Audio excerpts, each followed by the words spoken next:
Radio Universidad de Chile presenta Tras las líneas. Conversaciones con Manuel Antonio Garretón, Premio Nacional de Ciencias Sociales. Un programa del Departamento de Sociología y Magíster en Ciencias Sociales de la Universidad de Chile.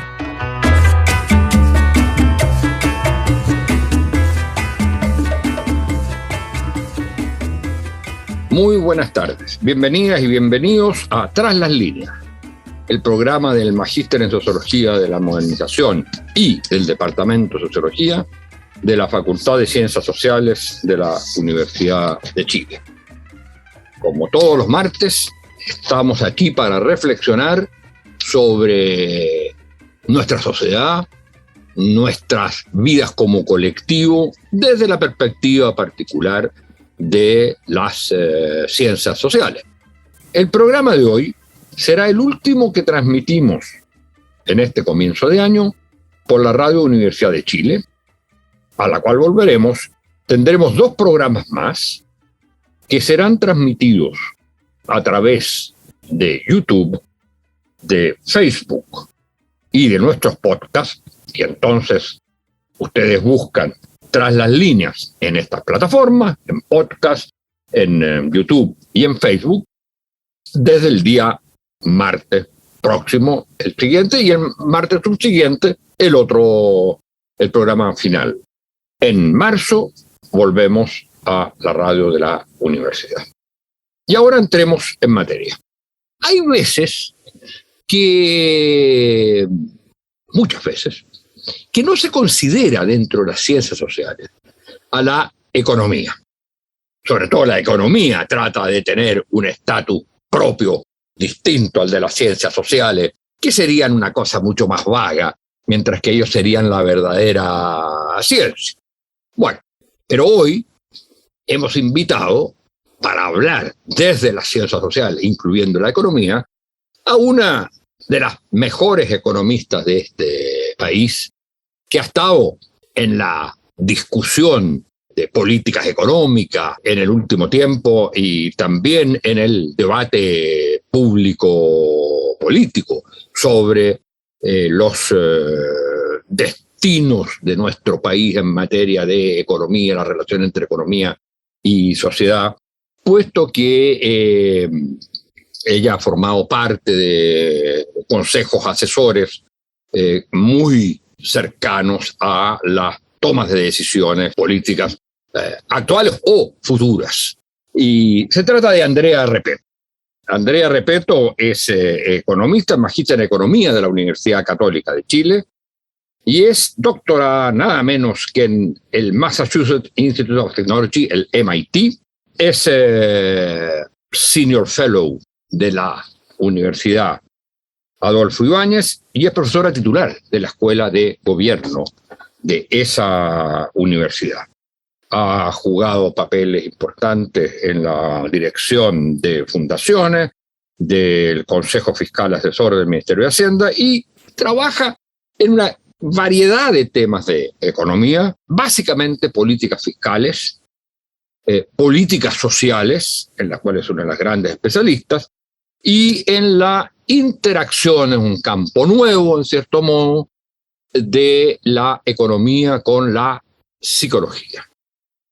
Bueno, en su trabajo sobre políticas sociales, que ha sido un tema central, ella ha resaltado que el tema de la desigualdad como una cuestión central y fundamental en la sociedad chilena.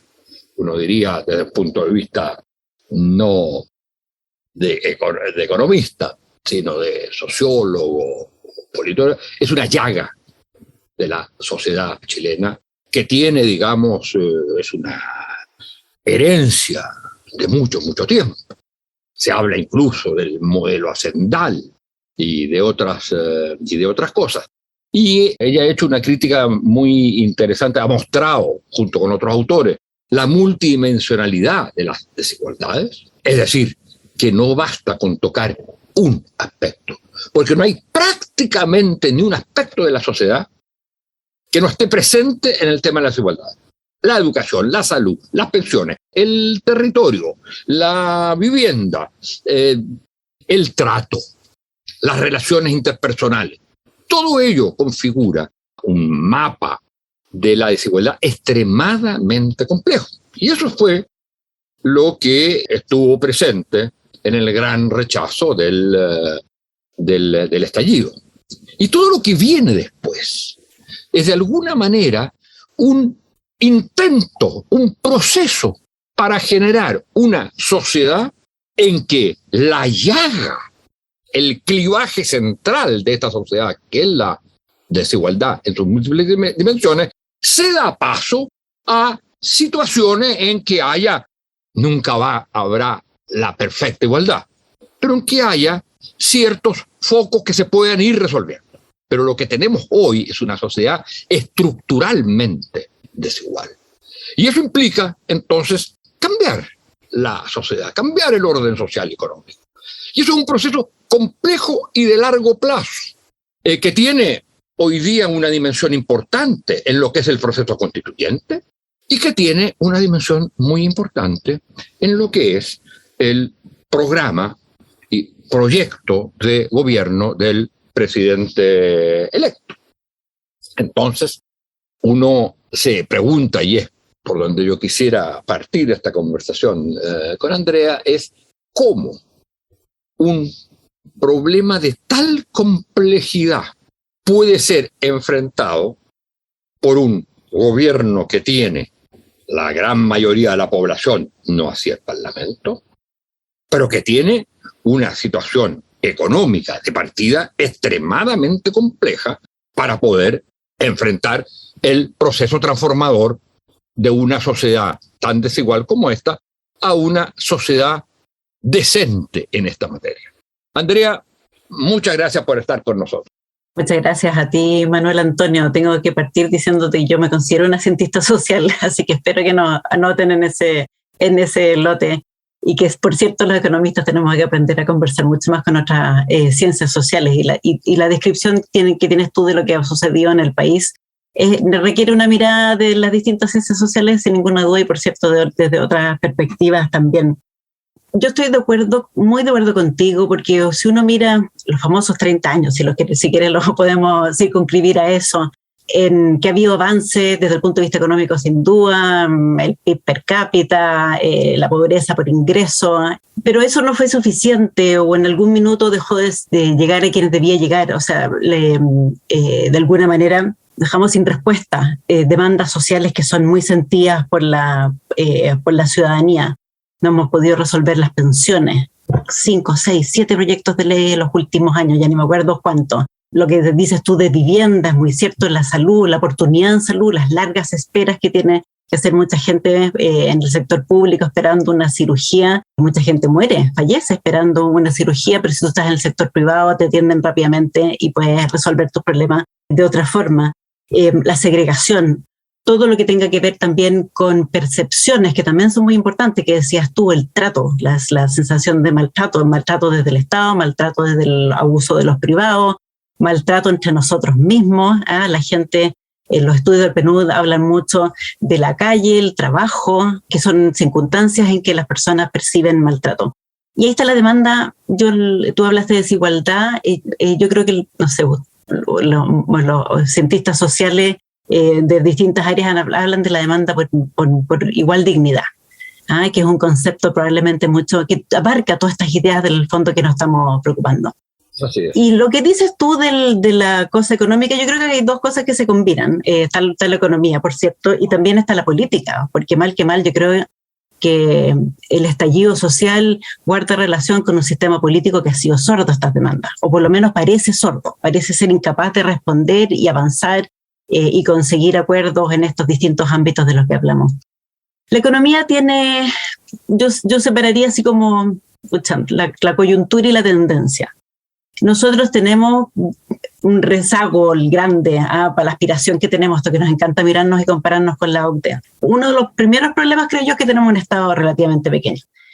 Y si tú miras la recaudación tributaria, cuántos ingresos desde los impuestos llegan al fisco, como porcentaje del PIB, tenemos un número prácticamente igual al que teníamos a principios de los años 90. O sea, en 30 años, o ya no sé cuántos años van desde entonces, el Estado no ha crecido.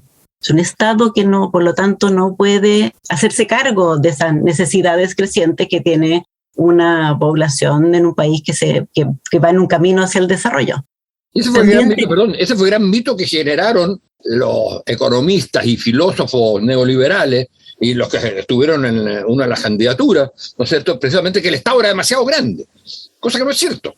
Es bien interesante eso, porque si tú miras las campañas, incluyendo las primarias, desde Briones, si tomas a la derecha Briones hacia la izquierda, todos están de acuerdo de que se requiere más recaudación fiscal. Yo creo que solo Kast dijo, achiquemos el Estado.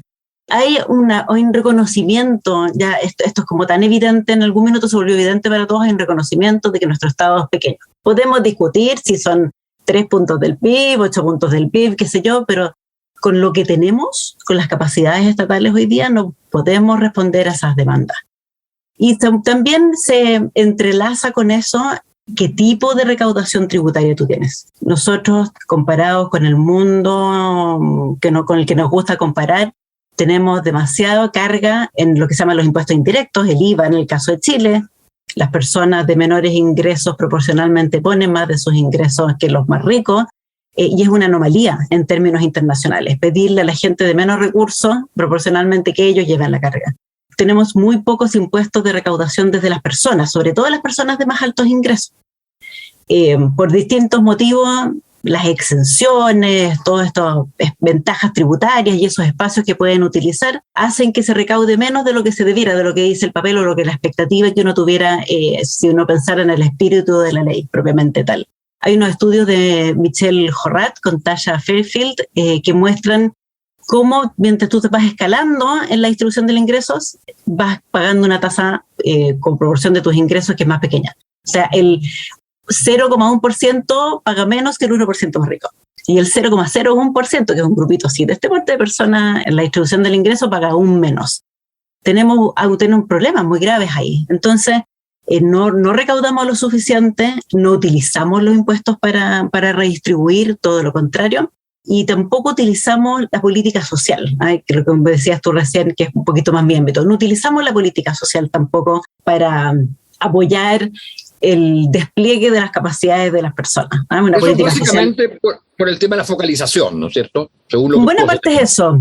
Uno, porque poquitos montos. Los montos son muy pequeños. Déjame darte un orden de magnitud. Si miras el año 2019, antes de la pandemia, y no cuentas las pensiones solidarias ni las licencias médicas, el Estado gasta $900 millones al año en transferencias a las familias, a las personas en general.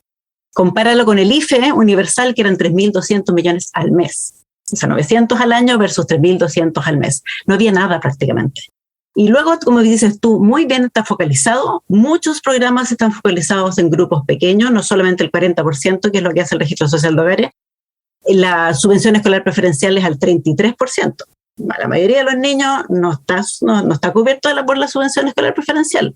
El subsidio a la discapacidad mental al 20% más vulnerable. Es una problemática muy grande para las familias, pero solo un grupito muy pequeñito de acceso. Además, la gente tiene que postular. El Estado sabe mucho de las personas. ¿Por qué tienes que postular? ¿Por qué le pones la carga sobre ellos? Es todo a nivel de familia. Entonces, es como si la superación de la pobreza fuese un problema que es doméstico y no es comunitario. No todos los niños en una escuela tienen la subvención escolar preferencial, solo algunos. Pero la escuela es la que tiene el problema. Ese es un punto clave en las cosas que he leído, que tú has escrito, y es que la focalización tiende a generar más desintegración, incluso en los sectores que se supone a los cuales apunta la focalización, precisamente por los elementos que tú señalabas, es que no todos entran, que algunos que, por ejemplo, tú decías respecto de los niños que si no tienen un buen rendimiento, y por algo no tienen un buen rendimiento, salvo que se diga, es que porque no ponen empeño. Ese es el ejemplo más doloroso de nuestra política social que acabas de poner tú. Lo que se llama el bono por logro escolar, que es algo que se creó en el primer gobierno de Piñera, que se le paga a las familias por las notas escolares de sus niñas y niños. De partida yo creo que eso ya es por definición una distorsión, uno debería querer aprender por aprender. Pero el bono se llama bono por logro escolar, en que está asociando el resultado de los niños a un supuesto esfuerzo. Pero un chiquillo que vive en un campamento, un chiquillo que no tiene internet hoy día, una chiquilla que tiene que ayudar en la casa, que cuida a los hermanos menores, no se va a sacar la buena nota. Y no es por falta de esfuerzo. No importa cuánto se esfuerce, probablemente no lo va a obtener. Y lo mismo pasa con el bono al trabajo de la mujer, lo mismo pasa con el subsidio al empleo joven, que no es solo la focalización, sino que son pedirles exigencias a las personas, que son cosas que inventamos los economistas, los incentivos, te pago por hacer ciertas cosas, pero se te olvida que hay gente que no puede responder. Pero Andrea, hay gente... Sí, perdón. Sí, adelante. No, mira, es que a partir de ese diagnóstico, que yo creo que es súper claro, bastante lapidario, pero que a su vez muestra la enorme complejidad por todos los elementos que están involucrados, todos los aspectos de la sociedad involucrados en eso. Entonces uno dice, bueno, si hubiera que ordenar para los próximos años las transformaciones más estructurales con la solución de problemas más ligados a la vida cotidiana de la gente, con los recursos que se tiene, ¿qué propondría? No digo qué harías tú si hubieras sido ministra, sino ¿qué dirías tú como analista? ¿Dónde poner el foco? ¿Por dónde comenzar? ¿Por dónde partir? ¿Cuáles serían las medidas centrales que apuntaran a conciliar transformaciones que vayan reduciendo la desigualdad, solución inmediata a problemas cotidianos y crecimiento económico que signifique de alguna manera tener más recursos para ello? Sí, tremenda pregunta, Manuel Antonio. Yo creo que la sociedad y los chilenos, las chilenas en general, en sus demandas han respondido harto a esa pregunta. Hay que mejorar las pensiones, pero mejorar las pensiones de una manera que sea estructuralmente permanente. Necesitamos algo un poquito más que la PGU, que es la pensión básica universal. Necesitamos solidaridad entre los trabajadores, entre lo que aportan, porque hay algunos que ganan más y otros ganan menos, uno pueden cotizar más y otros pueden cotizar menos, que lo que hacen de alguna manera los sistemas con fondos públicos, los fondos comunes, que nosotros no tenemos. Tenemos un sistema que aún, a pesar de que tenemos un pilar solidario, es bastante anómalo también en la cosa internacional. La salud. Las diferencias en el acceso a la salud son brutales. O sea, lo que yo te decía recién de esto de las esperas, la mitad de las personas espera en el sector público, espera 400 días o más para una intervención quirúrgica. 400 días o más. Ya, pero creo que haría ahí, de acuerdo. Ese es el problema. Pero ahora, exacto. ¿Qué se hace para resolver ese problema? No soy experta en salud, ni mucho, y lejos de eso. En pensiones yo creo que necesitamos, la pensión básica puede ser un elemento del problema, estamos cambiando una parte fiscal por otra cosa fiscal, pero no estamos haciendo un sistema de seguridad social propiamente tal, en que las personas se aseguran mutuamente, y el problema yo creo que es más bien político que técnico en este ámbito, la incapacidad de ponerse de acuerdo. Yo creo que hay harto acuerdo en que tenemos que subir las contribuciones, que contribuir el 10% que estamos contribuyendo ahora es insuficiente, y se habla de 6 puntos, 8 puntos más. La disputa está en qué se hace con esa plata. Y en un extremo están quienes creen que eso tiene que ser individual. La plata es tuya, se va a tu cuenta individual y también tus hijos la heredarán, etc. Pero eso no es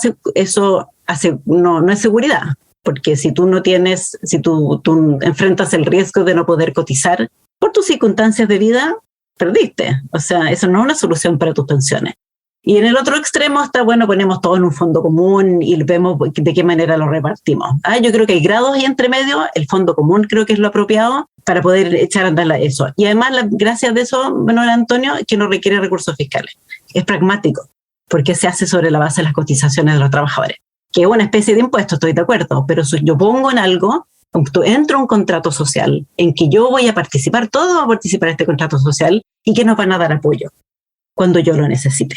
Entonces, en ese sentido, no es un impuesto en que no voy a recibir nada a cambio, es un impuesto que forma parte de un pacto en el que todos participamos. Y no requiere de la participación del fisco en términos de recursos, requiere que acumular las cotizaciones, manejar los fondos y todas esas cosas, por cierto, y regulación. pero un poquito eso es lo que se aspiraba con hacer todas estas propuestas de ahorro colectivo que ha habido en los últimos años y que no han podido avanzar. A mí me gustaría mucho ver cambios en el sistema tributario. Necesitamos ¿Cuál sería el foco del cambio tributario? Que quienes ganan más paguen más, o sea, ese 1%, 5% más rico, que tienen esas tasas decrecientes que yo te describía recién y que no es socialmente aceptable. Podemos ir buscándolo en distintos lugares. Creo que tenemos que revisar el royalty ya. Es muy importante. Nosotros tenemos una tasa de royalty que es bastante pequeña comparado, si uno se compara con Australia o con Perú, que son los lugares que uno se compara, dado que tienen también producción de cobre. Nosotros estamos cobrando menos en impuestos.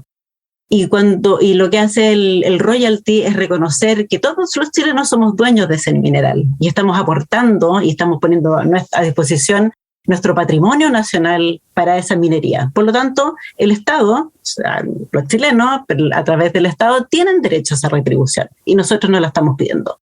Yo partiría por eso, porque se acaba la invariabilidad tributaria, porque es mejor resolverlo de una vez para evitar toda la incertidumbre que a nosotros los economistas nos preocupa, y porque esto es algo de todos. Yo creo que este es el simbolismo más importante y que se trata de algo que es patrimonio nacional.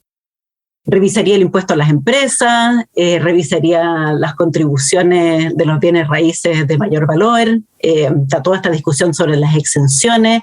Hay distintas áreas donde podemos generar más impuestos. El problema es la discusión política, creo yo, también técnica, por cierto, pero profundamente política, de esta dificultad para ponerse de acuerdo, que yo creo que es parte de los temas de fondo que tenemos y que ojalá la convención la resuelva. Tenemos un sistema que no motiva los acuerdos. Oye, yo me quedé metido en una cosa quizás por ignorancia, pero esto que el Estado en un sistema nuevo de pensiones no pondría plata. Hoy día tenemos dos patas, tenemos las cuentas individuales y tenemos lo que pone el fisco. El fisco literalmente desde los impuestos generales. Y estamos cambiando el pilar solidario por la pensión básica universal. En los países en general, los países desarrollados, los que nos gusta mirar, tienen primordialmente una tercera pata, que es un pedazo en que las personas contribuyen a un fondo común a través de sus salarios, los empleadores también. Y en ese sentido te diría que no es plata fiscal, no es plata que se pone en el fondo común de la impuestos generales que se usa para cualquier cosa. Se mantendría una pata de apoyo fiscal. Por supuesto, hay que agregar esta otra. Esta es la que no tenemos. Tenemos que tener la parte fiscal que tenemos hoy día, la cosa solidaria desde los impuestos generales. Podemos discutir cómo es la cosa individual, pero nos falta el fondo común en que participamos todos quienes vamos a recibir una pensión. La parte fiscal hoy día eso era lo que había antes. Exacto, y lo que tiene, nómbrame el país que tú quieras, tiene Estados Unidos, tiene Finlandia, tiene Italia, Bélgica, qué sé yo, y Dinamarca, y qué sé yo, los países que cada uno le escoja su país, se va a encontrar con ese pedazo. Es muy raro no tenerlo, los neozelandeses no lo tienen. Los neozelandeses tienen todo voluntario y tienen la pensión básica universal y como que no importa, pero eso es extraño. Lo que nos falta es este fondo común en que participan todos quienes van a ser beneficiarios de esto. Y son los trabajadores básicamente y con los aportes también de los empleadores. Pero el aporte a eso implica necesariamente aumentar las cotizaciones. Por supuesto, exacto, de ahí viene eso justamente. Es como un impuesto, pero es una plata que se usa solo para eso.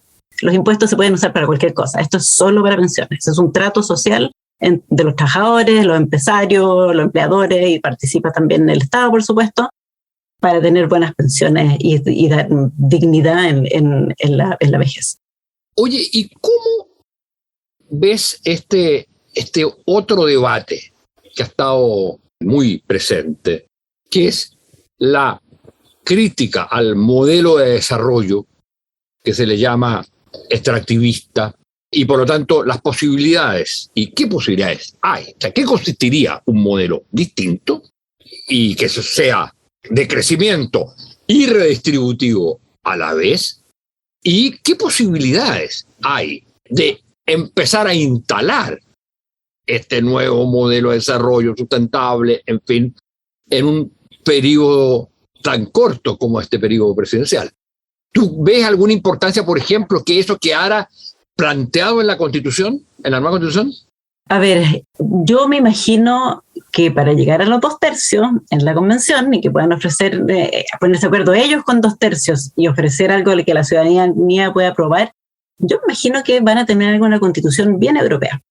¿Y a qué me refiero con eso? Una constitución que reconozca derechos sociales, pero que los combine con libertad de emprendimiento, si lo quieres llamar en ese sentido. Y que deja la ley. Es la ley la que decide cómo se definen cada una de esas cosas. Va a decir que todos tenemos derecho a seguridad social, todos tenemos derecho a una salud oportuna, todos tenemos derecho a una vivienda digna. Pero la ley va a decir que si la vivienda digna son, te voy a inventar cualquier cosa, pues solo va a ejemplificar, 40 metros cuadrados, 150 metros cuadrados, con piscina, sin piscina, es la ley la que lo va a decir, la que le va a dar contenido. Entonces la Constitución nos daría un marco en ese sentido. ¿Qué sucede entonces con la cosa económica? Entonces, ahí está el ámbito de la regulación. ¿Dónde, con qué límites se puede producir en ciertos ámbitos o no? ¿Cómo podemos seguir teniendo minería, pero que sea una minería sustentable, que sea amistosa con el territorio, con quienes lo habitan, con el medio ambiente? Qué sé yo, un poquito la discusión que ha habido sobre el litio, que yo no he seguido con detalle, pero tiene ese tinte. Podemos hacer la extracción del litio, pero hagámoslo con una tecnología que sea amable, preocupémonos del agua, porque no podemos extraer todo el agua. Podemos hacer minería, pero la podemos hacer de ciertas formas. Yo creo que la Constitución puede escribir eso, pero que el contenido propiamente tal de qué significa tener tecnología amable con el medio ambiente quede en la ley. Yo me imagino que en eso van a quedar, porque los 2/3 son muy exigentes. Es una exigencia bien grande ponerse de acuerdo. Ahora, ¿cuáles ves tú actualmente las principales potencialidades y las principales dificultades que va a enfrentar el nuevo gobierno, sobre todo en materia económica? A ver, las dificultades desde el punto de vista económico es que venimos arrastrando problemas fiscales que no eran para nada graves hace poquito tiempo atrás, pero que tenían una tendencia preocupante. Y que nos guste o no nos guste, en algún minuto hay que detenerla, porque empiezan a aparecer otros costos. Cuando tú estoy pensando en la deuda pública en particular, estoy pensando en que llevamos 10 años de déficit fiscales, que significa que nos estamos endeudando constantemente, que nunca gastamos dentro de nuestros ingresos, de manera persistente. Eso se acumula en algún minuto y nos puede encarecer el crédito en general, que es problemático para la producción, para las pymes, o para la familia que se quiera comprar una casa o que tenga un proyecto. Se empieza a notar en la vida de las personas. Y yo creo que eso es algo que Gabriel Boric, el presidente electo, lo ha dicho muy abiertamente y estaba contenido con mucha claridad en su proyecto de gobierno. Y por eso estaban los 8 puntos del PIB de recaudación que proponía originalmente para un periodo más largo, lo cortó.